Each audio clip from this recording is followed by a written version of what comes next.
अपना योगदान दें।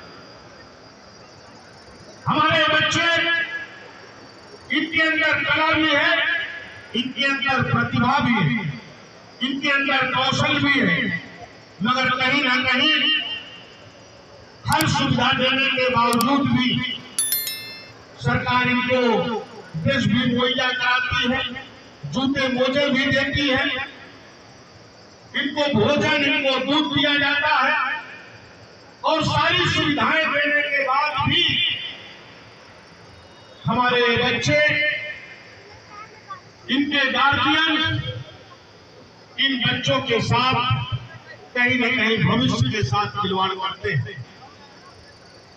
हमारे बच्चे आने वाले कल के भारत के निर्माता, देश के भाग्य के विधाता।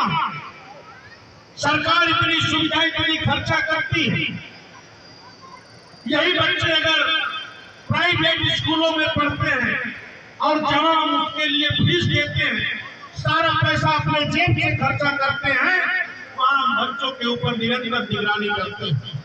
मगर सरकार जहां पे सारे पैसे इन बच्चों के ऊपर खर्चा करने का काम करती है, हमें लगता है कि सरकारी विद्यालय, मगर नहीं, इसी सरकारी विद्यालय में बच्चे पढ़कर एक आने वाले होनहार बच्चे अपने आप में, अभी आपने देखा कि हमारे इसी प्राथमिक विद्यालय और बेसिक शिक्षा के बच्चे अपने आप में कितना अच्छा प्रदर्शन कर रहे हैं, क्योंकि हर बच्चों के अंदर कला, हर बच्चों के अंदर प्रतिभा होती है। इसके लिए आने वाले कल के जो भाग्य के विधाता, हम इनके गार्जियनों से कहना चाहता, हमारे जीवन का लक्ष्य होना चाहिए, हमारे जीवन का ऐसा कोई लक्ष्य होना चाहिए कि हम अपने बच्चों को अच्छी शिक्षा कैसे दें, हम अपने स्वयं का विकास कैसे करें, हम अपने बच्चों को अच्छा संस्कार कैसे दें। आज हमारे देश के प्रधानमंत्री निरंतर बच्चों के साथ परीक्षा पर चर्चा करते हैं, खिलाड़ियों के साथ चर्चा करते हैं, खिलाड़ियों का उत्साहवर्धन करने का काम करते हैं और बच्चों से वार्ता करते हैं। उसके पीछे का रहस्य यही है कि बच्चों का मनोबल बढ़ाना, क्योंकि आने वाले कल के भारत के निर्माता, यही भारत के भाग्य के विधाता बनेंगे। इसके लिए बच्चों को अच्छा संस्कार देना हर माँ बाप का दायित्व होता, इनको अच्छा संस्कार और इनको अच्छी शिक्षा देना। इनको अच्छा संस्कार हमने दिया और अच्छा ज्ञान इनको दे दिया, ये अच्छी शिक्षा भी ग्रहण कर लेंगे। इसके लिए हमारे जीवन का लक्ष्य यही होना चाहिए। मगर हमने 31 दिनों के प्रवास में हमने गांव में देखा कि लोग अपने बच्चों के भविष्य के साथ खिलवाड़ करते। हमने गांव में देखा कि लोग अपने दुख से नहीं, दूसरे के सुख से परेशान हैं। लोगों में ईर्ष्या भरी है, लोगों में द्वेष भरा, छोटे छोटे विवादों के लेकर थाने और तहसीलों का चक्कर लगाते हैं, अपने बच्चों का भविष्य अंधकार करते हैं। हमने जो इस 1 महीने के प्रवास में आज हमारे गांव का विकास अगर वंचित है, उसके दोषी हम स्वयं। हम नाली के झगड़े, पेड़ के झगड़े, रास्ते के झगड़े, ऐसे कई सारे विवादों में उलझे रहते हैं और इसके लिए हमारे बच्चों का विकास और हमारा अपना विकास वंचित हो जाता है। इसके लिए इन सब चीजों से हमें रूबरू उठना पड़ेगा, हमें जीवन के आधार बनाने पड़ेंगे, हमें अपने जीवन का लक्ष्य बनाना पड़ेगा कि हमें अपने बच्चों को अच्छी शिक्षा देना है, हमें अपने बच्चों को अच्छा संस्कार देना है, हमें अपने बच्चों को अच्छा ज्ञान देना है और हमें अपने आप का विकास कैसे है, हमारा अपना स्वयं का विकास कैसे है, यही हमारे जीवन का लक्ष्य होना चाहिए। हमारे गांव का विकास कैसे है, हमारे गांव में, क्योंकि सरकार की प्राथमिकता है, चाहे बिजली की व्यवस्था हो, चाहे शौचालय की व्यवस्था हो, चाहे प्रधानमंत्री आवास की व्यवस्था हो, चाहे स्वास्थ्य की व्यवस्था हो और चाहे रास्ते का रोड की व्यवस्थाएं हैं, सरकार की ये प्राथमिकता है। और मोदी जी और योगी जी का एक सपना है कि गांव के, समाज के अंतिम पायदान पर जो व्यक्ति है, उसके जीवन में परिवर्तन कैसे है, उसके बच्चे शिक्षित कैसे हो, तब जाके भारत की तस्वीर तब बदल सकती है। एक अकेले मोदी जी निरंतर इस भारत की, इस देश की एकता, देश की अखंडता को मजबूत करने के लिए निरंतर प्रयत्नशील है।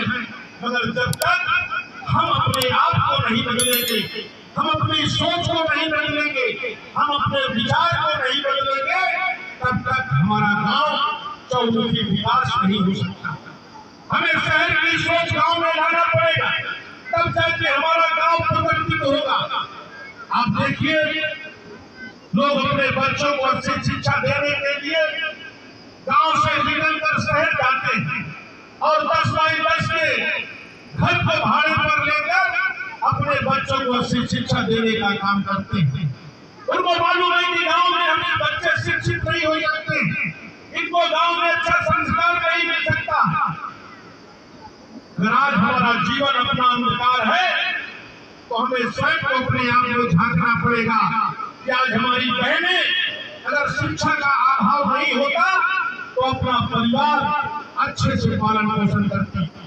कहीं न कहीं शिक्षा का अभाव है। इसके लिए हमारी पहली प्राथमिकता होनी चाहिए कि हमारे बच्चे कैसे शिक्षित हैं, क्योंकि जीवन कितना भी सुंदर हो, कितना भी सुंदर हो, मगर अगर शिक्षा नहीं है तो जीवन अंधकार बन जाता है। व्यक्ति कितना भी सुंदर हो, खूबसूरत हो, अगर वो शिक्षित नहीं है तो उसका जीवन अंधकार हो जाता है। और व्यक्ति कितना भी बदसूरत हो, अगर वो शिक्षित है तो समाज और देश में चमकते रहता है। इसके लिए हमारे लिए जीवन शिक्षा का अमूल्य रत्न है, अमूल्य गहना है।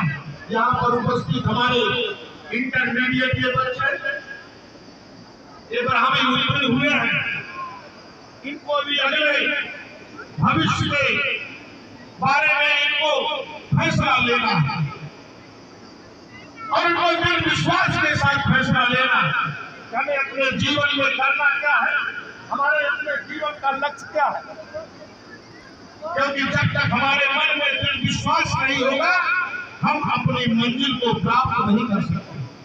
हमें अगर अपनी मंजिल को प्राप्त करना है हमें लक्ष्य को निर्धारित करना पड़ेगा कि हमें आगे चलकर क्या करना है और क्या बनना है। और जब तक हम निश्चित नहीं करेंगे, क्योंकि हमारी जो अपनी उम्र होती है, हमें 18 और 25 के बीच में अपने जीवन के लक्ष्य को निर्धारित करके अगर हासिल कर लिए तब जाके सब कुछ ठीक हो जाता है। नहीं तो 30 साल के बाद जीवन अंधकारमय हो जाता है। 30 के बाद कुछ मिलता नहीं है, क्योंकि 18 और 25 में हमें हासिल करने की जरूरत होती है। मैं आपके सामने उदाहरण हूँ, मैं कोई राजा के घर में नहीं पैदा हुआ, मैं भी एक सामान्य परिवार गरीब घर में जन्म लिया, मगर निरंतर हमारे लक्ष्य आगे बढ़ने के रहे और उसी का नतीजा है कि आज देश की सबसे बड़ी पंचायत का मंदिर बन। हमें फिर विश्वास के साथ आगे बढ़ना पड़ेगा और हमारे लक्ष्य को भी निर्धारित करना पड़ेगा। इनके माता पिता यहाँ उपस्थित हैं, उनसे भी मैं कहना चाहता हूँ कि अपने बच्चों को निरंतर संस्कार के साथ साथ उनको ज्ञान भी वर्धन कराना पड़ेगा। अगर माता पिता मजदूरी करके पढ़ा रहे हैं तो निरंतर उनको बताना भी पड़ेगा कि हम तुम्हारी शिक्षा, हम मजदूरी करके तुम्हें पढ़ाने का काम कर रहे हैं, तब जाकर बच्चे कहीं भटकते नहीं है। क्योंकि बच्चे अगर भटक गए तो अपने जीवन से भी भटक जाते हैं, अपने भविष्य के साथ भटक जाते हैं। क्योंकि हर माँ बाप चाहता है कि हमारी अपनी पहचान हमारे अपने बच्चों के साथ, हर माँ बाप का सपना होता। यहाँ जितने भी लोग उपस्थित उनकी इच्छाएं यही होती है कि हमारी अपनी पहचान हमारे बच्चों के साथ। हमारे दोनों बेटे बॉम्बे जैसे जगह से IIT पास आउट, और जब वहां में पढ़ रहा था, बताने का उद्देश्य यही है कि हमारा भी जीवन अपना संघर्ष में रहा है और उस संघर्ष के बीच में